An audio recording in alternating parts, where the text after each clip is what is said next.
अथ अष्टमो अध्यायः रक्तबीजवध। ध्यानम। मैं अणिमा आदि सिद्धिमयी किरणों से आवृत भवानी का ध्यान करता हूँ। उनके शरीर का रंग लाल है, नेत्रों में करुणा लहरा रही है तथा हाथों में पाश, अंकुश, वाण और धनुष शोभा पाते हैं। ऋषि कहते हैं, चंड और मुंड नामक दैत्यों के मारे जाने तथा बहुत सी सेना का संहार हो जाने पर दैत्यों के राजा प्रतापी शुंभ के मन में बड़ा क्रोध हुआ और उसने दैत्यों की संपूर्ण सेना को युद्ध के लिए कूच करने की आज्ञा दी। वो बोला, आज उदायुध नाम के 86 दैत्य सेनापति अपनी सेनाओं के साथ युद्ध के लिए प्रस्थान करें। कंबू नाम वाले दैत्यों के 84 सेना नायक अपनी वाहिनी से घिरे हुए यात्रा करें। 50 कोटि वीर्य कुल के और 100 धौम्र कुल के असुर सेनापति मेरी आज्ञा से सेना सहित कूच करें। कालक, दौरहिद, मौर्य और कालकेय असुर भी युद्ध के लिए तैयार हो मेरी आज्ञा से तुरंत प्रस्थान करें। भयानक शासन करने वाला असुर राज शुंभ इस प्रकार आज्ञा दे सहस्रों बड़ी बड़ी सेनाओं के साथ युद्ध के लिए प्रस्थित हुआ। उसकी अत्यंत भयंकर सेना आती देख चंडिका ने अपने धनुष की टंकार से पृथ्वी और आकाश के बीच का भाग गुंजा दिया। राजन, तदनंतर देवी के सिंह ने भी बड़े जोर जोर से दहाड़ना आरंभ किया। फिर अंबिका ने घंटे के शब्द से ध्वनि को और भी बढ़ा दिया। धनुष की टंकार, सिंह की दहाड़ और घंटे की ध्वनि से संपूर्ण दिशाएं गूंज उठीं। उस भयंकर शब्द से काली ने अपने विकराल मुख को और भी बढ़ा लिया तथा इस प्रकार वे विजयिनी हुईं। उस तुमुल नाद को सुनकर दैत्यों की सेनाओं ने चारों ओर से आकर चंडिका देवी, सिंह तथा काली देवी को क्रोध पूर्वक घेर लिया। राजन, इसी बीच में असुरों के अभ्युदय के लिए ब्रह्मा, शिव, कार्तिकेय, विष्णु तथा इंद्र आदि देवों की शक्तियां जो अत्यंत पराक्रम और बल से संपन्न थीं, उनके शरीरों से निकलकर उन्हीं के रूप में चंडिका देवी के पास गईं। जिस देवता का जैसा रूप, जैसी वेशभूषा और जैसा वाहन है, ठीक वैसे ही साधनों से संपन्न हो उसकी शक्ति असुरों से युद्ध करने के लिए आईं। सबसे पहले हंस युक्त विमान पर बैठी हुई अक्षसूत्र और कमंडलू से सुशोभित ब्रह्मा जी की शक्ति उपस्थित हुई, जिसे ब्रह्माणी कहते हैं। महादेव जी की शक्ति वृष पर आरूढ़ हो हाथों में श्रेष्ठ त्रिशूल धारण किए, महानाग के कंकण पहने और मस्तक में चंद्र रेखा से विभूषित हो वहां आ पहुंची। कार्तिकेय की शक्ति रूपा जगदम्बिका उन्हीं का रूप धारण किए श्रेष्ठ मयूर पर आरूढ़ हो हाथ में शक्ति लिए दैत्यों से युद्ध करने के लिए आईं। इसी प्रकार भगवान विष्णु की शक्ति गरुड़ पर विराजमान हो शंख, चक्र, गदा, शारंग, धनुष तथा खड्ग हाथ में लिए वहां आईं। अनुपम यज्ञ वाराह का रूप धारण करने वाले श्री हरि की जो शक्ति है वो भी वाराह शरीर धारण करके वहां उपस्थित हुई। नारसिंही शक्ति भी नृसिंह के समान शरीर धारण करके वहां आई। उसकी गर्दन के बालों के झटके से आकाश के तारे बिखरे पड़ते थे। इसी प्रकार इंद्र की शक्ति वज्र हाथ में लिए गजराज ऐरावत पर बैठकर आई। उसके भी सहस्र नेत्र थे। इंद्र का जैसा रूप है वैसा ही उसका भी था।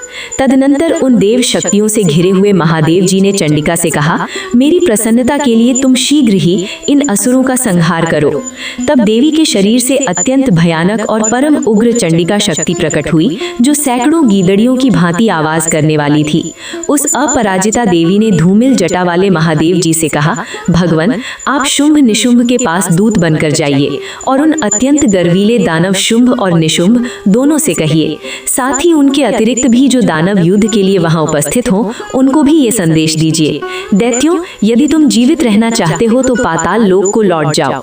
इंद्र को त्रिलोकी का राज्य मिल जाए और देवता यज्ञ भाग का उपभोग करें।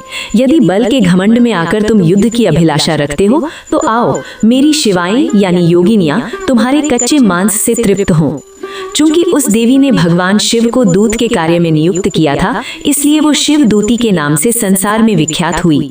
वे महादैत्य भी भगवान शिव के मुंह से देवी के वचन सुनकर क्रोध में भर गए और जहां कात्यायनी विराजमान थीं, उस ओर बढ़े। तदनंतर वे दैत्य अमर्ष में भरकर पहले ही देवी के ऊपर बाण, शक्ति और रिष्टि आदि अस्त्रों की वृष्टि करने लगे। तब देवी ने भी खेल खेल में ही धनुष की टंकार की और उससे छोड़े गए बड़े बड़े बाणों द्वारा दैत्यों के चलाए हुए बाण, शूल, शक्ति और फरसों को काट डाला। फिर काली उनके आगे होकर शत्रुओं को शूल के प्रहार से विदीर्ण करने लगी और खटवांग से उनका कचूमर निकालते हुए रणभूमि में विचारने लगी।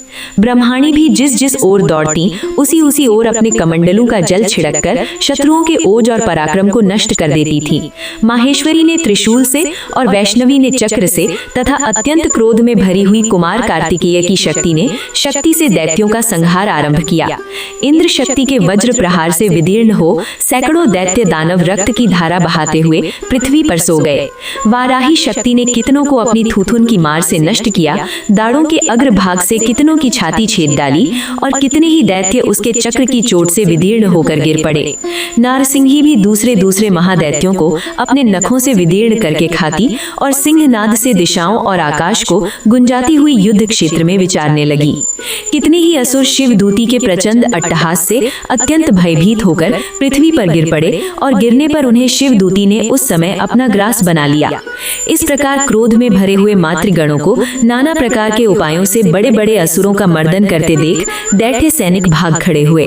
मातृगणों से पीड़ित दैत्यों को युद्ध से भागते देख रक्तबीज नामक महादैत्य क्रोध में भरकर युद्ध करने के लिए आया।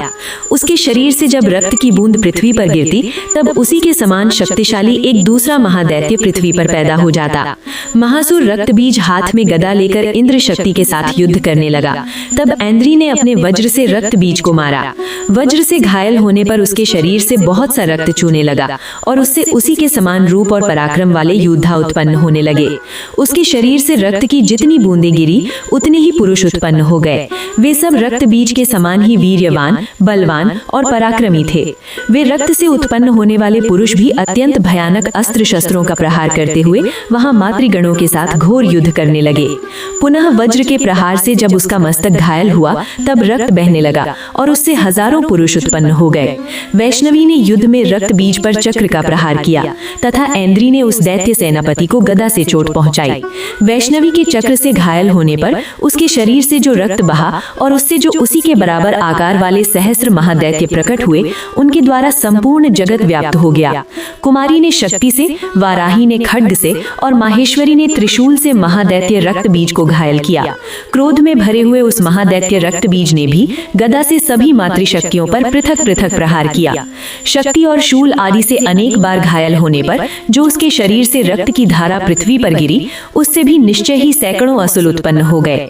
इस प्रकार उस महादैत्य के रक्त से प्रकट हुए असुरों द्वारा संपूर्ण जगत व्याप्त हो गया। इससे उन देवताओं को बड़ा भय हुआ।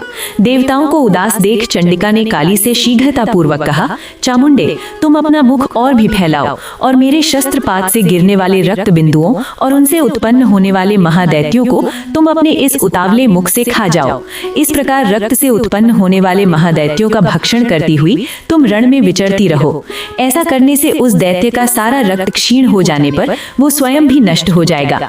उन महाभयंकर दैत्यों को जब तुम खा जाओगी तब दूसरे नए दैत्य उत्पन्न नहीं हो सकेंगे। काली से यूं कहकर चंडिका देवी ने शूल से रक्त बीज को मारा और काली ने अपने मुख में उसका रक्त ले लिया। तब उसने वहां चंडिका पर गदा से प्रहार किया, किंतु उस गदापात ने देवी को तनिक भी वेदना नहीं पहुंचाई। रक्त बीज के घायल शरीर से बहुत सा रक्त गिरा, किंतु ज्यों ही वो गिरा त्यों ही चामुंडा ने उसे अपने मुख में ले लिया। रक्त गिरने से काली के मुख में जो महादैत्य उत्पन्न हुए उन्हें भी वो चट कर गईं और उन्होंने रक्त बीज का रक्त भी पी लिया। तदनंतर देवी ने रक्त बीज को, जिसका रक्त चामुंडा ने पी लिया था, वज्र, बाण, खड्ग तथा रिष्टि आदि से मार डाला। नरेश्वर, इस प्रकार शस्त्रों के समुदाय से आहत एवं रक्तहीन हुआ महादैत्य रक्त बीज पृथ्वी पर गिर पड़ा। नरेश्वर, इससे देवताओं को अनुपम हर्ष की प्राप्ति हुई और मातृगण उन असुरों के रक्तपान के मद से उद्धत सा होकर नृत्य करने लगा।